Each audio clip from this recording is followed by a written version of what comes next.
So, about Kingdom Hearts 3.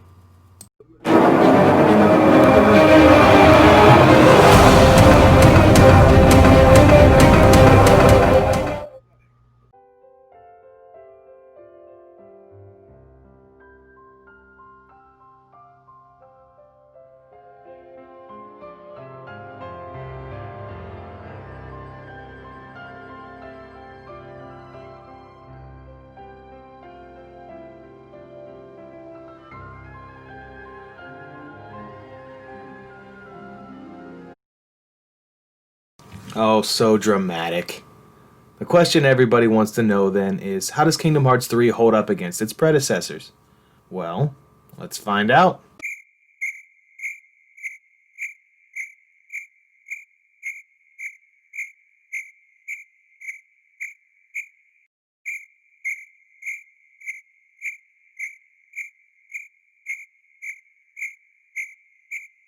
Okay, so right off the bat, no, Kingdom Hearts 3 isn't even my favorite game, at least in the Kingdom Hearts series. It's actually Kingdom Hearts 2. I haven't played every single one, especially the mobile app that they use, that they try to expect that to fill in gaps in the confusing story that is the Kingdom Hearts series, but I digress. Point is this game has a lot of good ideas, but 2 I feel like was overall better. This one is visually stunning though, and I do want to go over these attractions too, and rant about them real quick. Why did they think this is a good idea? To just shove Disney product placement into the middle of a video game? Oh, what should Sora attack with? Oh, I know. Let's shove product placement by making it so he just, summons a Disney park ride and just summons boats and any other unruly thing like roller coasters or carousels and stuff that you can't feasibly attack somebody with, and let's just make that hurt people. That's sending a good message, Disney and Square Enix. Go to our amusement parks, ride our roller coasters, get on our carousels. It will do a lot of damage. But seriously, I have turned these off in my regular gameplay.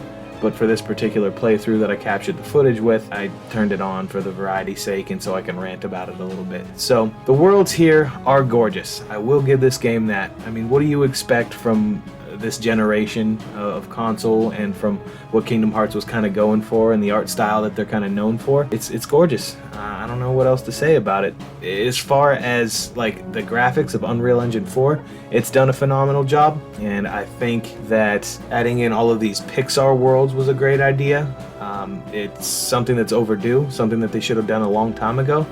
I have no idea what they decided and what they were going for when they said, hey, let's just put Hercules of all things back in there. That's no Nightmare Before Christmas. That's no Lion King and the Pride Lands, things like that I would really want back in this game. No, that's just a random non-Pixar, non-Disney 3D animated film, and they just shoved it in there. Same with Pirates of the Caribbean. As much as I love it, and I'll touch on that later, but that just came out of nowhere. It seems like it just kind of breaks the theme of what they're going for. I also strongly dislike how they got rid of a lot of the Final Fantasy elements. The Radiant Garden is just kind of something that they tossed in DLC, and that's not even, it's not the real Radiant Garden.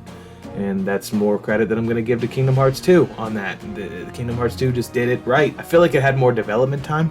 I don't know that, so if you're a Kingdom Hearts expert, then don't quote me too much on it, but I feel like Kingdom Hearts 2 had a lot more development time and more time in the oven to simmer, because it kind of feels like the ideas implemented there were better. This game also just feels shorter. Just to kind of show you the film that I did, everything that I captured here was a playthrough that I did in one day, what amounts to less than 24 hours. And that's, of course, skipping all the cutscenes. It's impossible to do this game in less than 24 hours if you're just watching all the cutscenes and taking your time and everything like that. So I admittedly ran through it, but I feel like Kingdom Hearts 2, even if you tried, you couldn't run through it as fast as this game. This particular gameplay that I'm showing is from Proud Mode. I have one on Critical and I have one on Standard. So this is Proud Mode gameplay here. And in my mind, Critical isn't even harder really than Proud Mode. Like on either or, I died in like 1 hit or 2 hits, 3 hits, things like that. Very, very few amount of hits on both of them. I didn't realize that there was a menu that was in the DLC for when you start a new game that makes the game easier or harder until I started this. I haven't picked this game up in a while, like most of the games that I'm going to be doing on the channel for at least a good while. I haven't picked the game up until I started recording this footage. So, all that being said, I'm not bashing the game. I'm not saying that it's like terrible or anything like that. It's not a formal review. It's just not quite as good as 2 to me. And I don't know how popular or unpopular of opinion that is, but I feel like most people would probably, especially if you go back and play 2, most people would probably have a deeper experience here with it. Now, one thing I decided not to record footage for, so sorry if you're not going to see that here today. I just didn't really feel like going that route, as the video was long enough already and there was too much that I needed to show. But they did do a much better job with the gummy ships in this. There's a lot of depth to it, and in regards to the gummy ships, you know, you don't get much better when it comes to side mission characterization. There's a lot of depth to it. There's a lot of ways to build your ship. There's a lot of different options and things of that nature. So again, I know I'm not really showing any footage of it, but just know that that's there, and that is certainly an option for people who want to do something other than just the regular gameplay. I will talk a little bit about how much time the game wastes on this end also. It's just crazy how much time the game wastes. It's like padding. Every world has to have a lot of padding just to make the gameplay go out even more. Now, what they used to do in previous games in the series, most specifically Kingdom Hearts 2, is they would take every world and then you would visit it a second time and have a different arc to the story. But you don't do that here, and that's part of the reason that it feels so short. I really loved going back and revisiting the worlds and saying, oh hey, how were you since the last time I saw you when I was here in real time, probably earlier today, but from the game's lore perspective, probably like, I don't know, weeks or something like that, however long Sora was away from the world. So yeah, it's just crazy still how much they packed into this game in regards to just the variety that they put into it. When it comes to the mini games and all the different time wasting things that I'm not really a big fan of, they do know how to program games, so you know, good job. I appreciate your effort, but yeah, it's just not my thing and not my cup of tea particularly. Now, as far as the spells go in this game, I don't know if I'm up or down on these, really. I know in previous games I had for the 3DS Dream Drop Distance, and I know that there was a lot of spell variety. There was like gravity and all kinds of crazy things you can do. This game, they do have some power behind them, especially later when you get like Fiagara or Kiraga and Blizzaga and all that stuff. Whenever you get those high level skills, they end up being pretty potent, but they did just seem to go with like primary elements and didn't stray too far. So I don't know if I'm up or down on them, because visually they look good, they're powerful. I spam lightning all the time. That's just my main spell I like to use because of how effective it is. You don't even really have to aim. It just does massive damage to pretty much everything, and then that's it. And I know when I did my Dark Souls 3 video that I was also saying, oh yeah, lightning does a lot of damage, even to stuff that resists it. That seems to be a theme here because Kingdom Hearts kind of has a similar thing going here. So I want to switch gears for a minute and talk a little bit about the voice actors. I feel like they did a good job finding the right voice talent for a lot of the people in the game where they really couldn't get the real people. Like, I know you couldn't get Billy Crystal and John Goodman for Mike and Sully, but boy does that sound exactly like them. Obviously you didn't get Johnny Depp for Jack Sparrow, but the guy who did it did an admirable job, I gotta say. It's a shame you couldn't do the same thing and find somebody who sounds like Danny DeVito so that we can get Phil to have the voice line he would actually have, instead of just having Phil pop up and say nothing. Actually, he didn't say anything. He just kind of pops up and makes everybody mad, and when the game first released, everybody goes berserk just about the fact that they couldn't find a voice actor that sounded like Danny DeVito, but they had the nerve to put Phil in the game still. So I kind of agree with that. I don't know why you would put him in there, because he's a chatterbox, and he would definitely have some lines there. And though I'm not showing any footage of it today, switching gears once again, I'm not showing any footage, but I want my money back if you're listening. Xbox, Square Enix, I have this for the Xbox version. Square Enix, whoever's listening, I want my money back for the Remind DLC. That was straight up kooky dukes. It was garbage, and I hated it, and I want my money back wholeheartedly. It was not worth, what was it, $30? That's half the price of the regular game, and I got almost no content out of it. You get like an alternate ending almost, and just like a different way that the game ended. And by alternate, I mean it's almost exactly the same. You just get like an extra fight and a couple of extra fights where you get to play as some people. But if I'm not getting extra characters to play through like the whole game with or anything like that, what am I buying your DLC for? If I'm not getting extra worlds like I thought I was gonna get, I thought they were gonna add a Final Fantasy world or something. I thought Radiant Garden might have come back like in full, not just in part.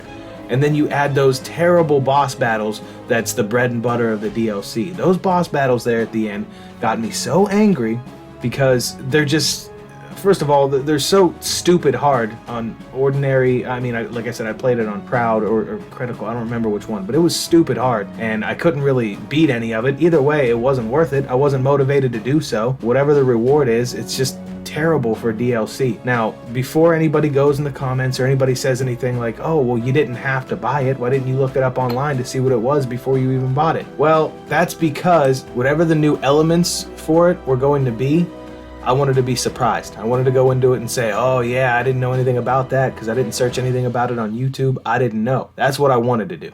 But sadly, we all don't get what we want, so I wasn't able to do that. Every DLC that I've played from other video games in my life has always been full of content. It looks like they've tried for the most part. I haven't really bought the DLC for a game where they didn't try. This is my first experience with purchasing DLC where they've done just about nothing and somehow milked $30 out of you and it's non-refundable. That's ridiculous and I hate it. I don't understand what their problem is and why they have to put me through it. The ending fight that you get to face Yozora or Verum Rex or whatever, when you get to face him, I guess that's kind of a cool little Easter egg thing from the Toy Story world. I guess I like that, but that's something that you should have been able to do like here while you're in San Francisco. You should have been able to fight him then. But unfortunately, that's not the world we live in either. So I just have so many grievances. I don't like how in a lot of different fights, enemies will just like blindside you, and on critical mode, that is critical. You die from stuff like that. You die, and that's plain and simple. But I digress. I want to go ahead and switch gears once again and say that just specifically for the Pirates of the Caribbean world, these character models are absolutely stunning. Like, they made them look amazing. It's incredible. If you look at like the actual cutscenes that they do, when they do like the not in-engine but like pre-rendered cutscenes, they look so incredibly good. Look at Jack's face. He looks so good. Just so good. And then like the rendering that they used with Unreal Engine 4 is also phenomenal. For what is now last gen system, this is really good. And if this is what we have to look forward to going forward with the Xbox Series X and the PlayStation 5, then I can't wait to see where video games are going to go from there, because they're going to start looking more realistic than life at some point. So what I want to do now is switch gears again, talk about the ship combat, the boat combat in here. They kind of took it from Assassin's Creed 3 and or Black Flag a little bit. Those were really good games. I really liked Black Flag, but the difference here is that Black Flag made it one of their entire mechanics that their entire game was based around, and Kingdom Hearts just makes it just a one-off mechanic that they do for just one of their worlds, doing nearly as good of a job. It might not be quite as deep as the Assassin's Creed Black Flag game was as a whole when it comes to just the ship combat, but again, what do you expect out of it just being a world gimmick for this? The Pirates of the Caribbean world is one of my favorites to just kind of spend time in, just because it looks realistic and you can sail around and everything like that. Because it's a giant wide open ocean, it feels a little empty from time to time, but that's okay. That's something that you can deal with, considering that it's just such a good looking world and they made it filled to the brim with so much detail. It's really good. I kind of like also how they gave the ships weird, giant, glowing, obvious weak spots. And I like how the ships kind of have superpowers now, I guess if you want to put it that way, because no ship makes a water wall, no ships shoot wind balls at people. These are just not things that happen and not things that ships can really do. So in assumption, yes, the naval combat was a nice touch to this world. This isn't something that they were able to actually put in Kingdom Hearts 2 for a variety of reasons, probably mostly because of hardware constraints and limitations, but outside of that, yeah, I find it amazing. Now, I want to talk a little bit more about the water combat. This is one of the only games, and I'm going to give Kingdom Hearts 3 some more credit here, one of the only games where water combat isn't actually an encumbering mess or something that I don't ever want to do. Most games, you get a water level, you dread it, you're like, water levels suck, I don't want to do this, but not only does the game have the benefit of being visually appealing, and you get to shoot fireballs underwater, however much sense that actually makes, but it gets to be visually appealing while also having the benefit of just good, solid water combat. When you're underwater in this, it doesn't feel like a chore like it does in other games. And the enemies also aren't too bad, mainly just a couple of weird lampreys and some jellyfish and a boss, and that's about it. Like, they didn't do too much with it, but the mechanics are relatively fleshed out here. You can use your main spells here. I don't like how you can't do summons underwater. I wish they would have fleshed out some way to make that happen, because Ariel from The Little Mermaid is actually a summon in this game, and you can't actually use her abilities. It's crazy. And the award for the #1 most bland world in Kingdom Hearts 3 goes to Arendelle from Frozen, a movie I've still never seen, by the way, despite it being a box office smash hit. But I definitely heard that song before, and I know it's a shot-for-shot remake of that song in this game, which is also kind of ridiculous. You know, I don't understand how they can get away with this. Like, yes, it looks like a realistic snowy mountain, I understand that, but you couldn't do anything more original. Maybe put like a little town in there or something. Let us go inside of that castle, not that maze. That's not what I'm talking about. Just let us do something else other than this. This is kind of crazy. And yeah, I'm soaring down the mountain and all that, and that's kind of cool. But you know what else they didn't do in this game? They also didn't think out some of the stuff that they had these people say. I mean, listen, have a listen, because I know you're gonna love it. So yeah, just listen to this and you tell me. Yep, and tough climbing too. We can do it. Come on. Super interesting, I know. So it's also ironic that my name is Cryocross, and the only stage in this entire game that's like basically based on being cryogenic I don't like because of how bland they made it. And it's a shame, isn't it? Truly is. Just shows you that I'm unbiased just because that's my name. Anyway, how come Elsa can't be our partner instead of the giant abominable snowman? That would make sense, right? Because Rapunzel walks around with a frying pan and beats ass, so why can't Elsa use ice powers? That would be awesome. That's the movie I want to see. Come on, man. But we all don't get what we want, so that's not the point. The point is the entire world of Arendelle in general just kind of feels like a big waste of time to me. I'm not into wasting my time. But anyway, speaking of wasting your time, how's this for a big time waster for you? I mean, this is the epitome of it.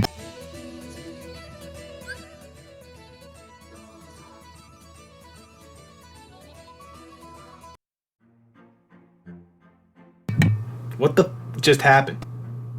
Okay, you know what? Never mind. I digress. But for the rest of the video, I think what we're going to discuss is the mini-bosses and the bosses. As they are not the meat and taters of this game as they are with Dark Souls, I think, you know, that they still have some relevance and some importance. It's important to note that it's not what Square Enix focused on with this game. The bosses are just something that they put in the game that, you know, is necessary. It's a video game staple, a Kingdom Hearts staple, etc. But it's not what they're trying to get across. They're trying to get across their gameplay, their visuals, and their weird-ass convoluted story. That's what they're really wanting to push here and wanting the player to really experience. The bosses are just kind of a necessary evil and a way for them to, you know, mix it up a little bit. Let them have some variety, let the players have a little bit more fun, and let you slay Hercules Titans with giant attractions and Disney park rides, because that's what happened in the movie for sure.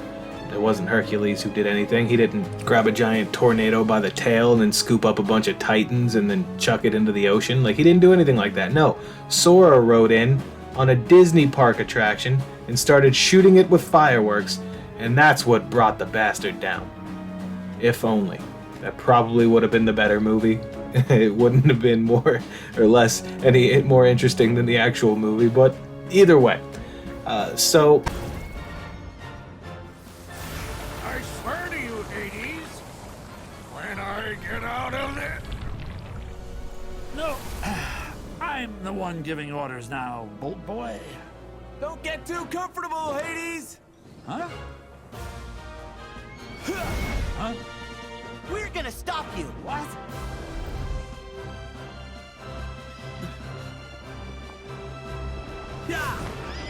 Sorry about the sudden interruption. While I still want to talk about the bosses, I just needed to pause for a second so I can talk about the cutscenes. There's too many cutscenes in this game.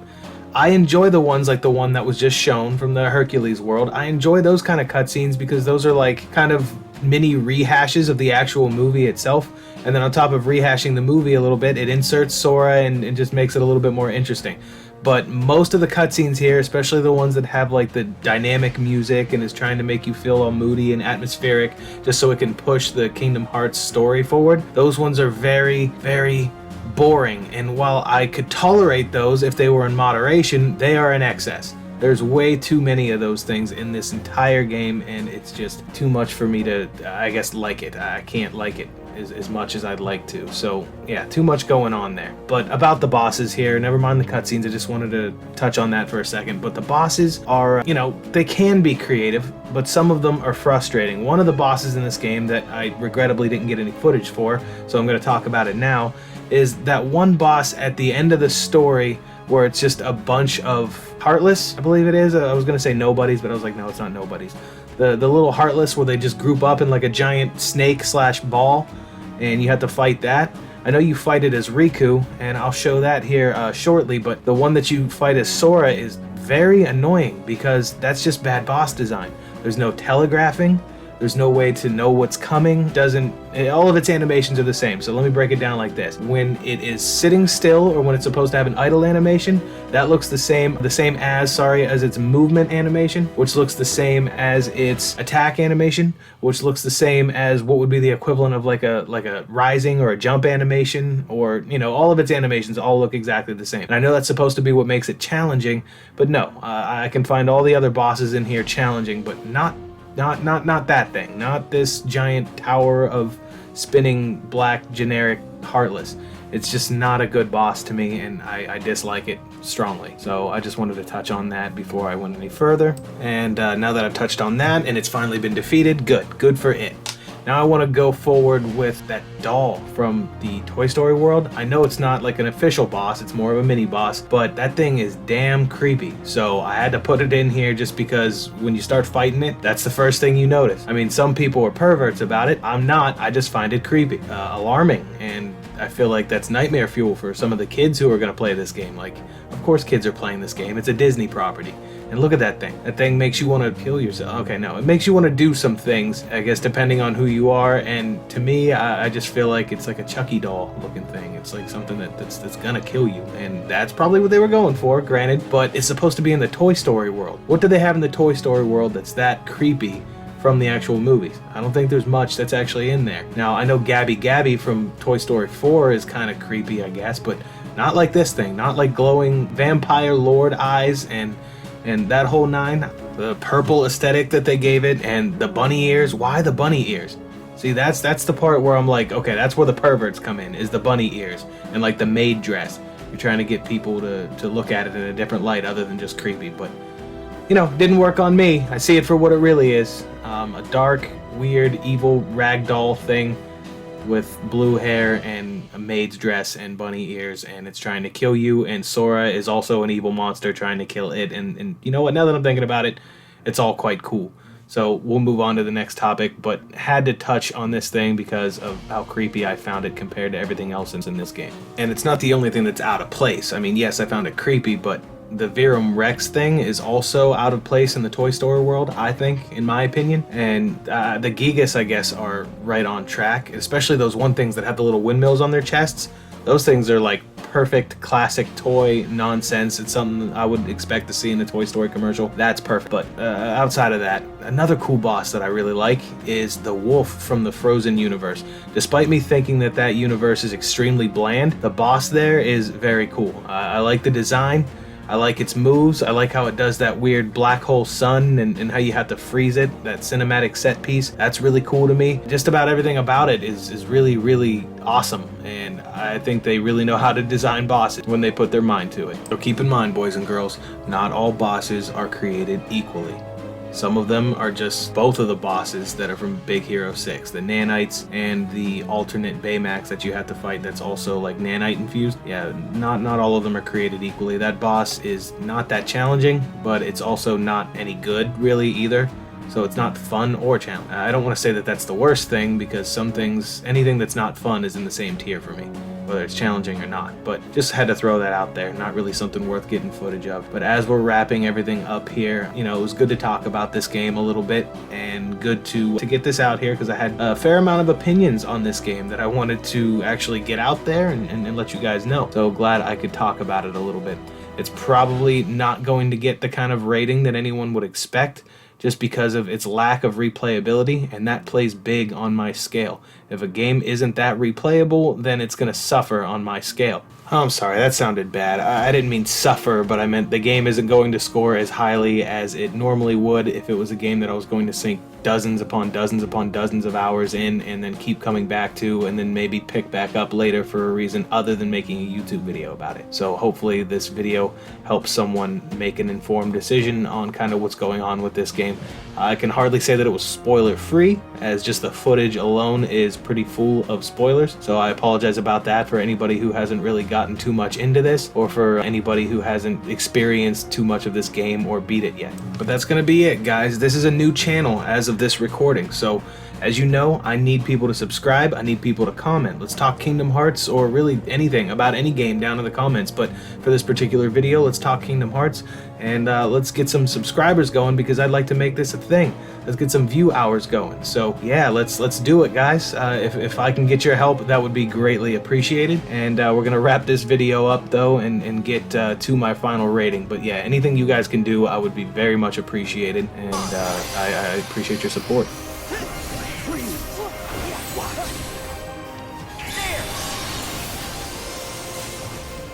Kingdom Hearts 3 is a solid game both mechanically and visually, Trinity's sled mishap notwithstanding.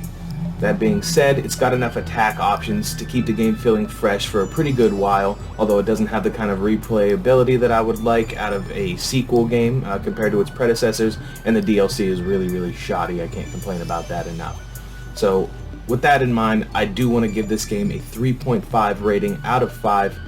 Regrettably speaking, I feel like it was a good, nice, polished game, but that's the highest I can give it based on everything that I see going on there with it. So that's it, guys. Let me know what you think down in the comments below. I need likes, I need subscribes, I need as many things as I could possibly get, and any of that would surely really help out. So with that, guys, I want to say thank you for staying so sexy on the line, and you guys have a good one.